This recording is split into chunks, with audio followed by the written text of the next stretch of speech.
welcome to Digging Deeper. Today we've got Chelsea back with us in the studio. Welcome, Chelsea. Thanks again for having me, Al. It's been 4 weeks since we've heard from you. What's been happening, Chels? Oh, yeah, time flies when you're having fun, doesn't it?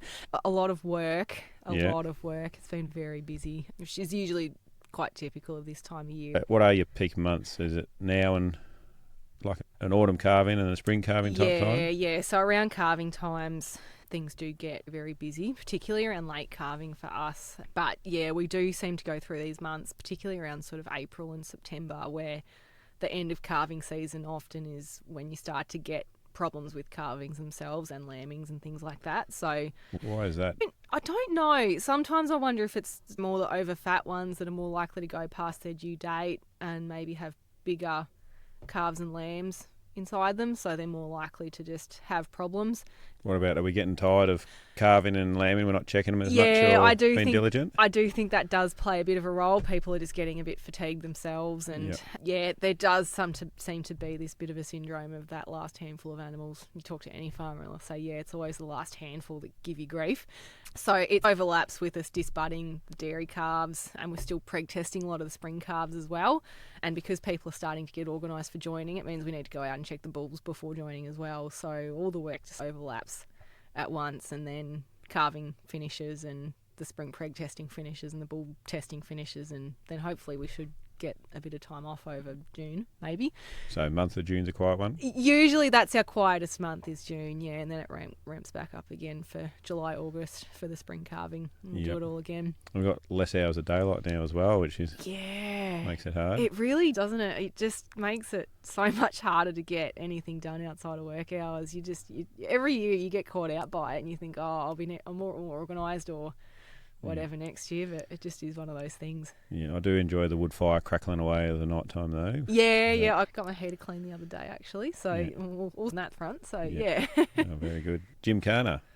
You were off to Jim Carner last weekend that we're talking to you. Yeah. What happened there? No, that was a lovely little day out. So yeah, I went up the night before and just camped at the Buck and Pony Club grounds, and yeah, just took one young horse, and it was great. I caught up with a few clients at the pub the night before, so that's always nice. And he jumped around. Did that really affect nicely. your performance the next morning? No, it didn't sleep particularly well the night before, but I don't think that was the beers at the pub. The horse I took with me is really naughty, and it likes to pick its still yard up through the night and try and shift it around just to get an extra slither of green feed if he can drag his yard around. That wasn't ideal, and then I come out the next morning, and because he was yarded next to the tack box in the truck, he thought it'd be fun to open the door and pull the gear out and scatter it across the back of the truck. So I was not very impressed about that, but he thought it was funny. So you don't use electric fences then? You got steel yards? No, they're for very sturdy steel yards. No, I don't use electric tape, but yeah, he likes to just pick it up in his mouth and just, I think, rub it around just to annoy me. I don't know. He's just a funny horse like that. But how do you discipline a horse if he's doing something wrong? It's hard because I'd get up through the night, and I actually wasn't even, at a previous event, I wasn't sure which horse was doing it, because you get up in the middle of the night and they'd all just stare at you innocently as if nothing was happening. It's nothing you can do. You just got to live with it. Good. And who took home the chocolates for the Jim Carner? Yeah, he won a couple of ribbons, which is nice. And so that was good. Top up the drinking glass stash, because they give you a cup for all the mismatched in cups. So most of my cups in my house have come from pony club events over the years. So yeah. There are a fair few registrations up there. Yeah, it was really good. There was plenty there, and it's nice to see the town well supported. Yep. And you didn't make it to the rodeo the next day? No, because it was the day before. The day before. I behaved myself and did some fences. You did the boring stuff. Like I you did all the boring stuff. Yeah. Now, last time we were in, a couple of things we just need to touch on. I asked a question about fence wire, the growth on that, if it's the same thing as Paspalum staggers, the black fuzz on that. And I did some Googling, and apparently it's not. So anyone that's listening that was wondering, it's actually just a harmless mould or algae that grows on it. So that's nothing to do with the same thing. But how are we going with Paspalum staggers? Are we still seeing a bit around? Yeah, we're still seeing heaps. And the interesting thing is that we're now starting to see it in those younger autumn calves as they're making that transition from being obligate monogastrics that are drinking off their mothers, and they're now exploring different pasture species in their paddocks, and we're starting to see it in calves as well. So, yeah, the danger period is very much still upon us. So, yeah, we're now seeing it in calves as young as 8 to 9 weeks of age, just because they're starting to experiment with different forage options. And like I said last time, because the fungus that grows on the paspalum can be quite palatable, if they have it a few times and they think, oh, this tastes quite good. You were saying that they get a bit of a taste, yeah, they can tend to develop a bit of a liking for it, and calves, only being little, obviously require less of a dose than an adult cow as well. Yeah, unfortunately the treatment is still the same, just to get them off that affected paddock and try and get them into a paddock with no paspalum, which I know for a lot of people at the moment is extremely challenging, because it's just been a really good season for it for some reason. Does top-in paddocks help at all, do you know? I reckon it would. I do often ask people if that's an option, and for some of them, because it's so steep, it's just not. Yep. But yeah, I think potentially making it that little bit harder for them to find it in the paddock, because it's the part of the plant that comes to the very top of the canopy. So even just to make it that bit harder for them to find and allow the other grasses to come up, I think could be beneficial. But I don't have any data to support that. But yeah. I'll look out for the paspalum staggers as well, and basically they'll be staggering around the paddock. That's the first sign, isn't it? Yeah, that's right. Yep, and moving them off those paddocks in a calm way is ideal. The other thing that we were talking about, which I questioned you and you doubted yourself, so sorry about that, you were right, is the facial eczema risk. You said on the north side is a higher risk, and I said, really? I thought it would have been the south side. And again, Dr. Gould came into it. The north side of a slope just warms up more, and so it provides a microclimate that's actually more conducive to grow those spores, whereas on the south side they often don't get the temperatures that they needed. So both get moisture, but the north side gets more warmth, and they need warm, humid conditions. Now, once again, trust Dr. Chelsea. Actually, on that note with facial eczema, I saw some cases in Orbost recently, and I spoke to Richard Shepherd about it, because we were discussing there's a lot of data on lifetime productivity in sheep, but to my knowledge not so much on dairy calves. So I gave him a call, and he said, just for anyone in Orbost I guess who's listening, that he regarded Orbost as a really specific microclimate that's very distinct from the MID, and he said they're regarded as the canaries in the coal mine for the whole wider region. For East Gippsland sort of area. Yeah, because of Orbost having a very unique climate compared to other parts of the region. He was saying that even he's heard of severe outbreaks where if a trough leaks and overflows into a paddock, that can sometimes be enough to cause a massive uprise of spores in that particular affected part. So, yeah, particularly in Orbost, there does seem to be some unique challenges there with managing it as well. Yeah. So did you say that there are some cases? Yeah, I saw some the other day. They weren't acute cases. They'd happened a few weeks prior, and they were on the resolving end of it, and I was out that way for other unrelated reasons, so just stopped by to take a look at them and have a bit of a chat about it. And yeah, and it was with your cattle, it's a bit harder to know what the lifetime impact could be, but yeah, we come to the conclusion that, particularly being quite young stock, that we would put pressure on them from a reproductive efficiency sort of perspective, and anything that doesn't get pregnant they can move on, and theoretically we're hoping that putting that sort of pressure on them for performance that way will hopefully select for the animals the ones that have been severely affected. So yeah. And from memory, what was the critical temperature? I think it was I want to say 18 degrees, but I've been discussing a lot of environmental conditions. No, we'll double check. And I'm worried I'm getting mixed up with a different disease now. I'm fairly sure it was 18 degrees, but I'd have to double check it. Yeah, I was just going to say that today's another 23-degree day, so we're well above that even. Yeah. And I remember this time last year we were still seeing cases of facial eczema in sheep through May as well. Yeah, with regards to facial eczema, particularly in sheep, I don't think we're out of the danger period yet either. And we're probably, what are properties around the district? Are they starting to run out of feed now? Are they still growing plenty? Yeah, certainly with the beef producers I've been speaking to, they're getting not severely concerned, but concerned enough that they're planning ahead with feed budgets and things like that, and looking at stock that they can offload in the foreseeable future. We're certainly doing a lot better than other parts of the state, but there is still a bit of concern about that people are starting to run out of feed, and we just haven't had much of an autumn break yet to see us through to the other side of winter, which is the concern. Yeah. That was the other thing that you mentioned, that as feed gets a bit shorter, they can ingest more of those spores. So. Yeah, certainly. And more so a problem with sheep than cattle, but yeah, certainly is still a problem. Okay, now the topic that you want to talk about today, I wouldn't say it's broad, but it's prolapses. There's a bunch of different types of prolapses we can see in the livestock.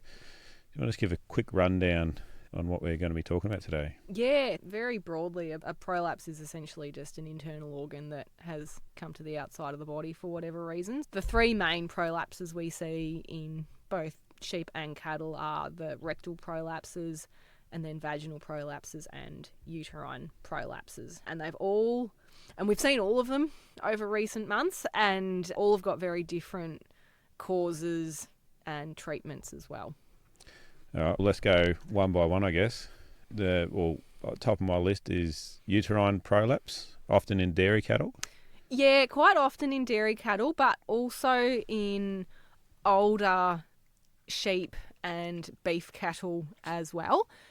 So the uterine prolapses usually almost always occur immediately after calving or lambing. In a difficult calving or lambing, or can it just be a... Usually with your beef breeds and sheep, there is some degree of dystocia that's impacted that outcome.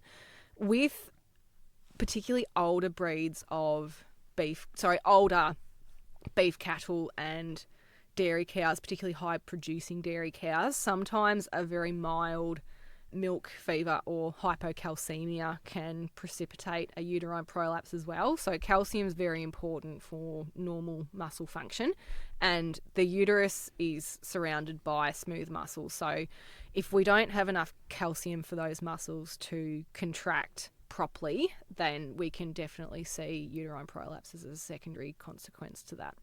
Just an animal that's in poorer condition, Potentially. Does that affect anything? It can, just because there's a bit of a loss of muscular wall support, particularly around the pelvic floor. So yes, occasionally we can see it. And also just because I think those lower condition animals are just a bit weaker in general at the time of calving as well. They just become exhausted a lot quicker.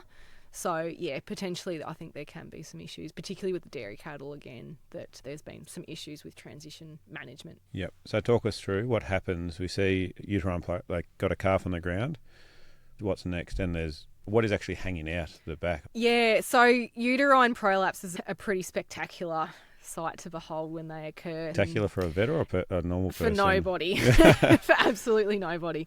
Because, yeah, it's the entire uterus that comes out. You'll often see those lumps on the surface of the uterus, which are the placentomes, which are responsible for the placental sites that supply the oxygen. Yeah, because it's not as smooth. I always thought it was a smooth. No, everyone says it looks like an alien placenta because it's so lumpy looking. But that's called the placentomes, and they're the sites of nutrient transfer from cow to calf, and very unique to ruminants as a broader group of animals.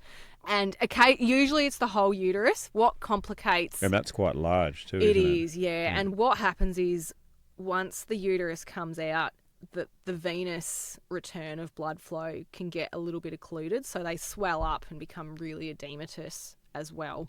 Over time, they will grow in size, but also they can be complicated by the bladder coming out with them as well.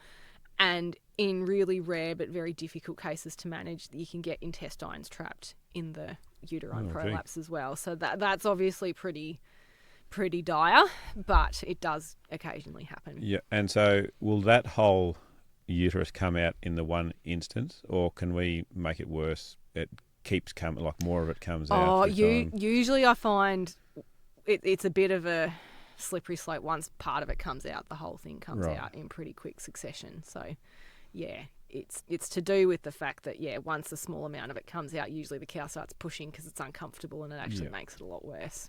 All right, so we spot that. What do we do? Call you, obviously, first. Yeah. It's one of the most highest regard emergencies for any livestock vet. Why is that? Because they can be very rapidly fatal, and the best prognosis will be if we can attend them sooner rather than later. Just because the longer it's out, the more risk that uterus will sustain serious damage, and also just because over time it will start to swell, which is going to make it harder to put back in. Yep. But I've also attended cases where, particularly with really fractious and hostile animals, they'll thrash around and they'll quite literally swing the whole thing into a gateway as they're running through gates and things like that. And quite a delicate And it's a organ, very aren't they? delicate organ, and it's not meant to be outside the body. And there's a lot of very large blood vessels that are usually inside that prolapse as well. So once it starts to become traumatised, time is very much of the essence. And when we go out on farm to try and treat these animals, if the animal's down and sitting down comfortably, I try and get people to leave them in the paddock rather than trying to muster them, because as I said, if they get a bit stirred up and they smack it into a gateway, that can be enough to make the outcome substantially less favourable. So if they're sitting in the paddock, we try and just leave them there.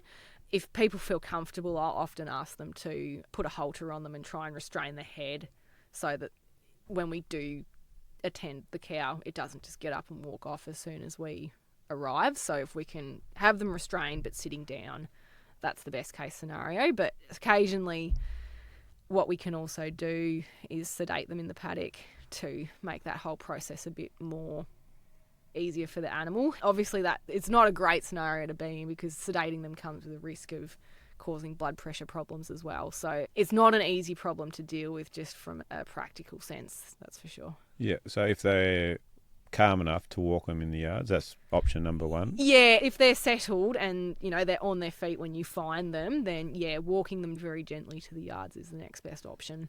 Yeah. And then what's it look once you get there and they're restrained or sedated? What's the process? So what I like to do in ideal circumstances is get the cow into what we call a frog leg position. So it's where we actually pull both back legs out behind the cow, so that when you're trying to put the prolapse back in, you can pick the whole thing up in your lap and feed it downwards. So you're using gravity to help you put it back in, because they're really big structures to have to put through a fairly small hole. Yeah. So it's a very physical job. So any way you can position the animal to make it easier for yourself is always really handy. The other thing that we'll do often as well, if there's a lot of edema and swelling, is pack the surface with sugar, because sugar, being what we call a really high osmotic force, it will attract the fluid component, also the water, out of that uterine wall, which can sometimes help to shrink it a little bit. Yeah, so to reach an equilibrium, it'll Yeah, basically draw out exactly. It's moisture. that concept of equilibrium. So the water will be attracted to the high solute concentration of the salt, and it will travel towards the salt and thereby shrinking the surface. You said salt. We had a discussion sugar, off. sorry. Yeah, you said sugar originally, because I brought it up because I thought it was a wives' tale. You said, no, it's a legitimate thing. And then you just touched on salt because at a last resort, you've used salt before as well. Yeah, and I probably wouldn't do it again, but we had a very difficult one that just would not get back in, and we're in a very remote area and there was no sugar available, and it worked quite well, and that animal was anaesthetised anyways, so even though it would have stung, thankfully she didn't feel anything. Yeah. And we flushed it out of the uterus after we got it back in, and it did work, because in that particular instance we were in a real spot of bother and it was that or the cow was going to die. So we took that option, and it worked quite well, but I'd always use sugar as a first option. Yeah, so that's to physically shrink the overall size so it can be put back in. Now, you said it's quite a large structure. Is this a one-person job, or the producer's going to be helping in some regards as well? Usually I end up putting the prolapse back in myself, but usually 1 to 2 people to help is quite helpful. Usually once I've got the cow in that prolapse, in that frog leg position, I'll get someone to sit on the cow's back to just stop them trying to get back up while we're trying to put it back in as well, because there's nothing worse than having it 80% of the way in and then the cow tries to get up and walk off on you. We'll try and get someone to sit on them just to discourage them from trying to get up while we're trying to put the uterus back in. But occasionally, sometimes, because the hardest part is you've got to use your fist to put it back in, and the temptation is obviously you want to grip onto it with your fingers because it's slimy and slippery. It's not an easy surface to work with. So sometimes having an extra set of fists to push it back in can be quite useful as well, because it was one of the hardest jobs physically that we really get in this job. And what's the overall time frame? Do you have a rough idea how long it's going to take you? The ones that go really smoothly, I can get on and off farm in 45 minutes, but that's probably the exception, not the rule. That's with everything working in your favour. Yeah, it's usually around an hour and a half. Yeah, gee. So it's no gym that day. No, and there's a lot of post-op care once you get it back in to make sure that, because there's going to be some shock that you got to deal with often as well. We usually administer pain relief and antibiotics, and what I often do is I'll flush the uterus out once it's back in as well, because as much as you try and clean it before you replace it, it's almost impossible to have it back to the sterile environment that it should be. So usually we'll give it a nice warm flush with some saline solution to try and remove all the extra debris and things like that, and also get the sugar back out. And yeah, I find if you leave some clean water in at the end of it, it just helps to weigh it back down, because the other thing is that obviously we don't want them to re-prolapse it back out either. So I was going to ask, actually, what's the likelihood of it coming back out again? It's actually quite low. Yeah, it is. So if you re-avert it properly, so, the one thing you've got to be very sure of is that you make sure that there's no pockets that are still inverted that could then, as they start contracting, end up pushing the whole thing back out again. So it's really important you make sure that it's completely averted to the way that it was before. As in turn back in the Turn right back way. in, yeah. Gotcha. Yeah, that's right. No, I'll often fill it with some warm water to help just facilitate that as well, because it just weighs the uterus back down. And as the uterus contracts back up, that water will come back out all the time anyways. So it just helps also, because it's nice and warm, it helps to deal with the shock by putting some warm water inside the body as well. No stitching or anything like that needed? No. If they're going to re-prolapse, they'll do it in spite of a booner stitch. So I used to when I was a new grad, but I find if they want to re-prolapse, they'll re-prolapse in spite of the stitch. And the potential is that then they're just going to destroy their vulva in the process of trying to re-prolapse as well. No, I don't anymore for uterine prolapses. Yep. All right. I'm exhausted already. We're talking about this. You're right. What's the next one we're talking about? So I think the next one was vaginal prolapses, wasn't it? Yeah, we'll go vaginal prolapse. Now, I'm assuming before carving this one? Usually, yes. Yep. A vaginal prolapse is a distinctly separate disease process. So usually we see it in heavily pregnant cattle and sheep. And what happens is that there's a lot of body weight inside the animal. So there's a lot of high abdominal pressure, and the vaginal wall gets a bit weakened, and so it starts to prolapse, particularly in late gestation. But occasionally we do see it in early gestation with cattle as well, but also in sheep and cattle that are on higher levels of estrogenic clovers as well, because estrogen causes softening of the vaginal tract. So it will as in the dilation sort of effect? Yeah, and it's because estrogen causes edema, so swelling, so it makes things a bit softer, which it just means that they're more likely to prolapse as well. Yeah, and we dealt with it a few years back with the sheep. There's actually some unusual practices to help. Yeah. Well, aids, I guess you would call them. Yeah. With sheep, the other thing that's probably worth mentioning is that tail docking below recommended lengths is also a bit of a risk factor as well, because if you tail dock too short, where the vulva and the rectum aren't covered correctly, you can actually damage the nerves that are meant to close the rectum and the vaginal wall correctly. Yeah, correct tail docking. The shearers would disagree with you there. They like a short tail, but is it the third knuckle? Yeah, it's the third, and obviously you want the actual vulva covered as well to prevent vulval cancers and things as well. Sun cancers and things. Yeah, that's right. Yeah, so what do we do if we do have a vaginal prolapse? Yeah, look, it's not as much of an emergency as the uterine prolapses are, but it's usually something we'll try and attend on the same day wherever possible, just because they can dry out and get quite necrotic and infected if we don't deal with them in a reasonably timely manner. So it's the same day sort of appointment level of urgency. And what we typically do, it really depends on what the farmer wants to do with the animal. If the cow or sheep is only a week off calving or lambing, we'll often just place a booner stitch under an epidural to stop it re-prolapsing. And you have to explain a booner stitch to me. A booner stitch is a thick piece of stitching material that we just do as a purse string around the vaginal tissue to close it up so they can't. So there's enough room for them to urinate through it, but it's enough to stop the prolapse from coming back out. Yeah, and they won't carve or...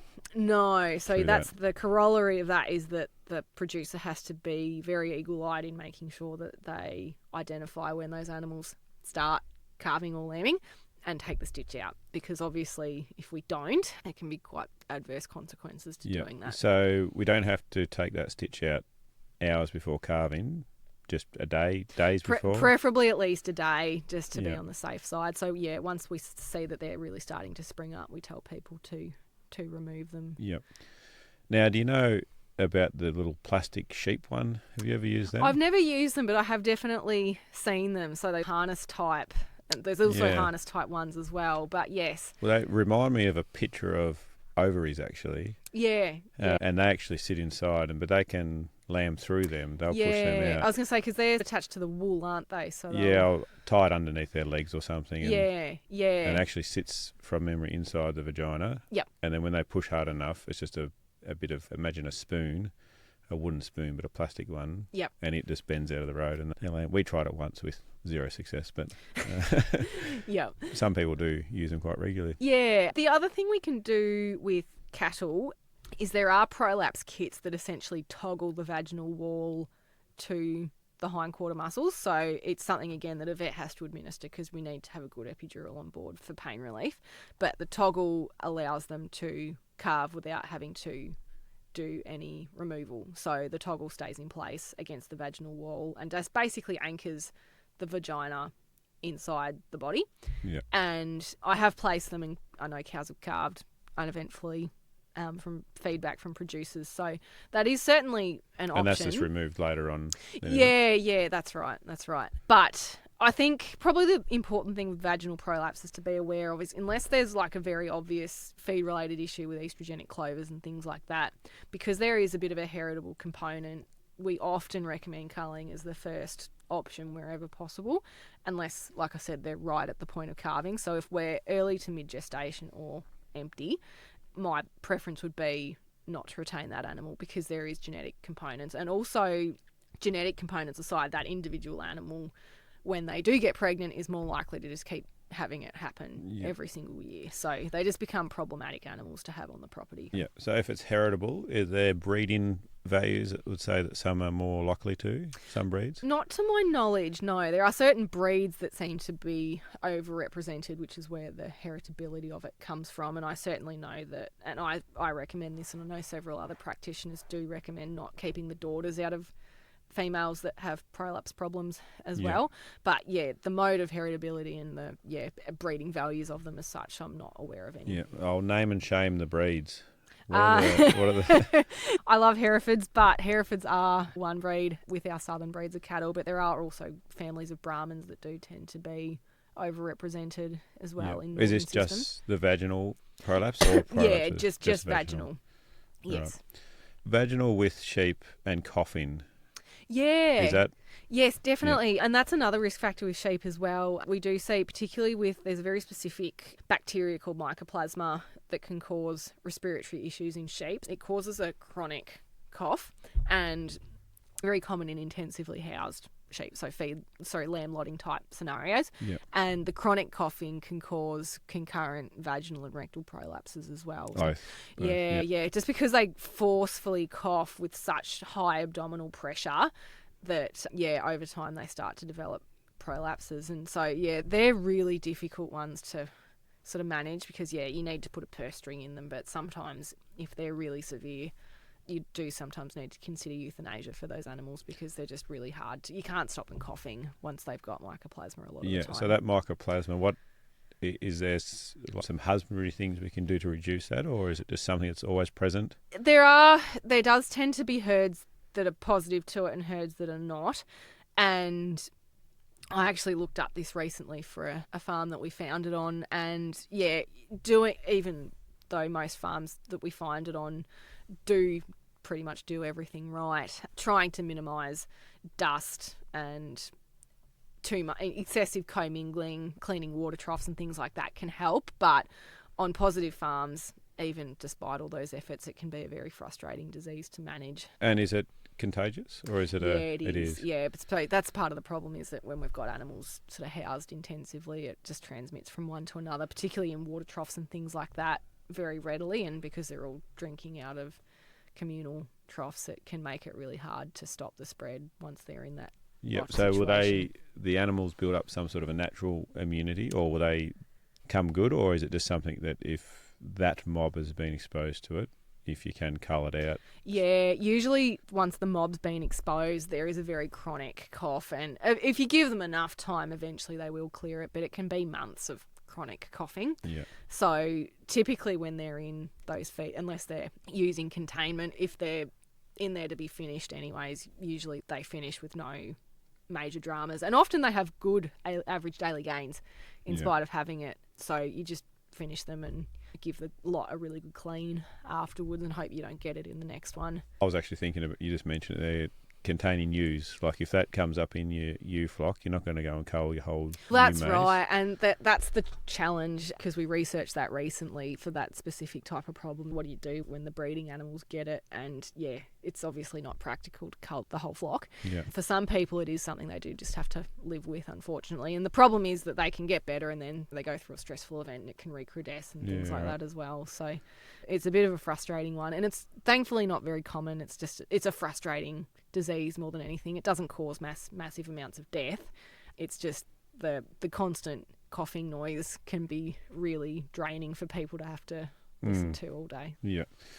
Rectal, we're up to our last form, rectal prolapses. We mentioned a little bit with the coughing. Is there other forms or other times that they'll get a rectal prolapse? Yeah, so often with rectal prolapses, there's some sort of chronic rectal irritation that precipitates the rectal prolapse. Quite often a chronic diarrhea will cause that, and the most common causes of those in sheep are parasites, and in cattle coccidiosis, which is also a parasite but a single-celled parasite. Again, a sort of disease where if we see one, it's the same day type appointment or at the nearest convenience, because again, we don't want it to dry out and get necrotic and infected. So yeah, it's usually something we'll try and attend to on the same day. Yeah, so if it is often caused by diarrhea or the coccidiosis, that's a management thing that we can be on top of early? Yeah, that's right. So obviously with sheep, doing prophylactic worm egg counts and drenching during high-risk periods, and coccidiosis with cattle can be very sporadic, and yeah, it's sometimes it shows up on some farms but not others, even though it's quite endemic. And coccidia, for some reason, sometimes we just get one or two animals that get it, but not the rest of the mob as well. So it can be very sporadic with coccidia. Well, it seems to be the least of our worries, that sort of a prolapse. Now, you mentioned about the large blood vessels under tension. What's the biggest risk factor for that? Yeah, that's right. So that's what makes a uterine prolapse so dangerous for an animal compared to a rectal or vaginal prolapse, is the fact that there's large blood vessels that are sitting in that prolapse that could become traumatised and can rupture very quickly. And hence there's the swelling up of that uterus as well outside. It impacts the return of blood from that uterus as well. So when it starts to get occluded, the uterus will start to swell because the blood supply is still coming in, but it's not going out. Yeah, so we'll just go through the three different prolapses and very quickly the differences and I guess management for those three different ones. Yeah, so the standout one is probably your uterine prolapse, which is an immediate medical emergency. We're going to have the entire uterus external to the animal, and that requires a very rapid veterinary consultation to save that animal's life. Otherwise, we're at high risk of losing it. Yeah, and that'll have been extremely large after birth. Correct, after calving, after lambing. Yep. That's right. And then you've got your rectal prolapses, which can obviously occur in both male and female animals, and usually accompanied by some sort of diarrhea. And then you've got your vaginal prolapses, which are usually prior to calving or lambing, and they're at their biggest about the size of a football, and you'll see a lot of straining and discomfort as well. But the rectal and vaginal ones are consult a vet to have on the same day, but not necessarily at 2 a.m. or anything like that. Yeah, it's not quite as urgent. And we've seen sheep that we've put them back in numerous times and They've survived for months. They've reared a lamb, actually. Yeah. Which is quite incredible. Yeah. And then other times they'll just die for no reason. But now, a couple of things have come to my mind. I was talking to a producer up in the Buchan area, and he had problems with fat sheep one year. Have you noticed sometimes it's also overly fat animals that have different types of prolapses? Yeah, absolutely.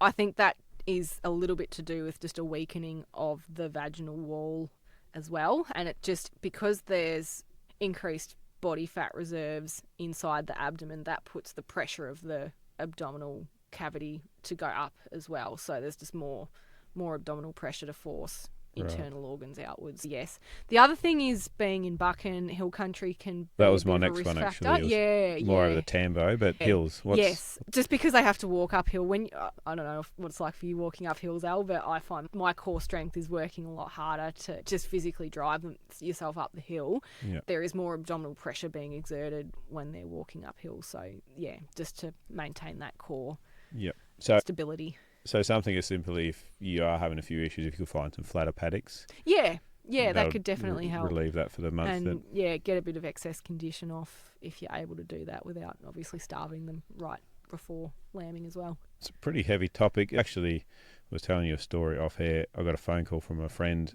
to help pull a calf. The calf was dead, and then it was a uterine prolapse as well, and then the cow died. After about an hour and a half or 2 hours, we put it down because she was going to die. But it was a long time for a very ordinary result. How does it affect you guys when you get a call up for a prolapse? Yeah, it's right up there with one of the biggest kick in the guts you can get in this job, to be honest, because they're just so mentally and physically draining as well. Because what often happens and what often plays out is you really have to fight and argue with the animal to get them in the position that you need them to be to put the prolapse back in to begin with. So even just getting them in the right position is part of the hardest battle to begin with. And then, you go to all that effort of putting sugar on it and trying to squeeze it down to put it back in. And then what often happens is that those blood vessels, like we were talking about, if there's any minor tears or anything in them, sometimes you just don't know until you basically relax them and have the uterus back in. And I've lost count of the number of times that we've spent over an hour trying to get the prolapse back in, and you get the prolapse back in and the cow lives for all of 15 minutes and then drops dead in front of you. It is soul crushing at times, and we have a lot of conditions in veterinary medicine that play out like that at times. And I remember my old boss said, you got to be in it to win it. And I find over my career, I reckon it's a 50-50 chance, and there's been times where I thought it was better than that, and then there's been times where I thought it was lower. Over the 7 years I've been doing this, I quote 50-50 as a ballpark, because some people aren't willing to spend the money to take that sort of chance, and that's fine. If prompt euthanasia is the path someone goes down, I'm not going to necessarily judge that, but it's a hard thing to deal with. It's just really hard. That's all I can really say. Yeah. Oh, we appreciate you, Chelsea, and appreciate the work you do at all hours of the night and all conditions. So for a 50-50 chance, you would never turn one away. I know that for sure. No, and I've never not gotten one back in unless it died prior to me getting the chance to do. But the other thing is that infection's a big complicating factor as well. So I generally say once we get it back in, if it survives 24 hours, that means we've beaten the blood loss. We've beaten the blood loss factor, but then we've got the infection factor to contend with as well. So I don't say they're out of the woods until they survive for 3 days. Yeah.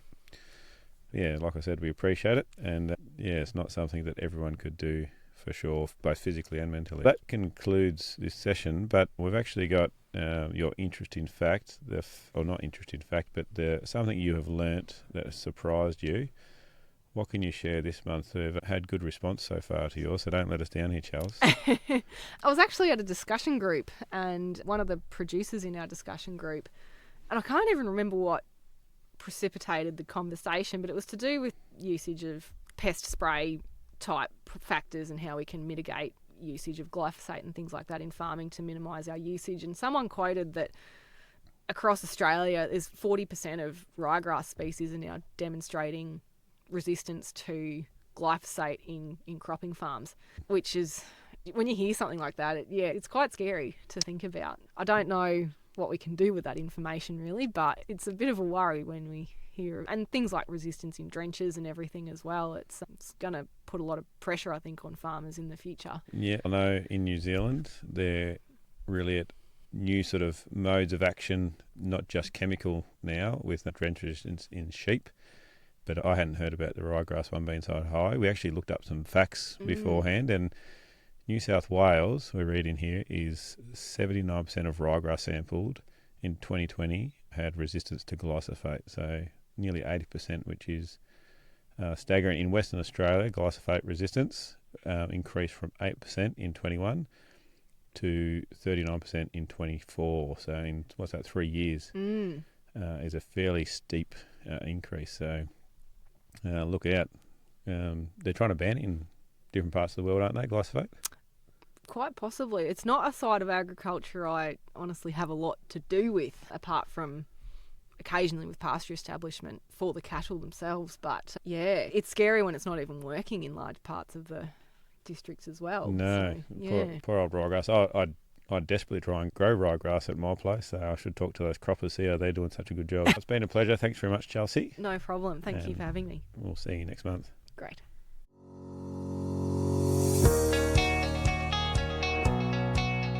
A big thank you for tuning in today. And remember, if you have a question about today's episode or a topic you'd like us to cover, reach out to one of our many platforms and join the conversation. We're here because of your passion and commitment to agriculture. Together, we can build a stronger farming future. This podcast is made possible by the Future Drought Fund Regional Drought Resilience Planning Program, co-funded by the Victorian and Australian governments.